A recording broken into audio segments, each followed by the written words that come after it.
আসসালামু আলাইকুম। আজকে আপনাদের সামনে নিয়ে আসলাম অন্যতম একটা ভিডিও। যেমন মোবাইলের মাদারবোর্ডের কম্পোনেন্টের ভিতরে অন্যতম হচ্ছে ডায়োড। এই ডায়োডের কাজ কী এবং ডায়োড কাজ কী এবং ডায়োড কয় ধরনের হয়ে থাকে বা ডায়োডের পরিচিতি কীভাবে চিনব, পরিচিতি লাভ করব কীভাবে ডায়োডের, সে নিয়ে আলোচনা ও বিস্তারিত এই ভিডিওতে। তো শুরুতেই দেখতে পাচ্ছেন যে এখানে একটা ডায়েট দেখা যাচ্ছে। তো মোবাইলে যে ধরনের ডায়েট থাকে সেটার ডায়েটের নাম হচ্ছে রেটিভিটো ডায়োড। এই শুধু মোবাইলে থাকে। যেমন রেটিভিটো ডায়েট চিনবেন কিভাবে? ডায়েট অনেক ধরনের হয়ে থাকে।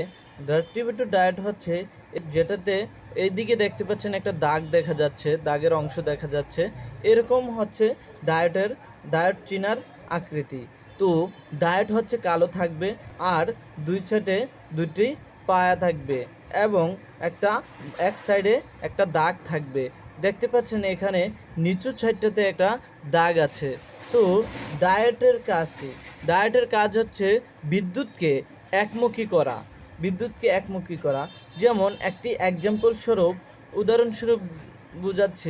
একটি চার্জার দিয়ে আপনি ব্যাটারি চার্জ করছেন সরাসরি বিদ্যুতের লাইন থেকে, কিন্তু ব্যাটারিটা যখন কারেন্ট চলে যায় তখন ব্যাটারিটা চার্জ ছেড়ে দেয়। তো যদি ওই চার্জারে একটি ডায়োড লাগানো থাকে তাহলে কিন্তু আপনার চার্জটা আর চলে যাবে না, আপনার ব্যাটারির চার্জ সম্পূর্ণ ব্যাটারিতে থাকবে।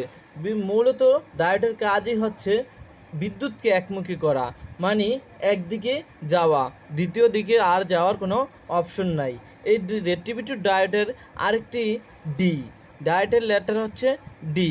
তো যেখানে ডি থাকবে বোর্ডের, মোবাইল ফোনের মাদারবোর্ডে যেখানে ডি থাকবে সেখানে বুঝতে হবে যে ডায়োড লাগানো লাগবে।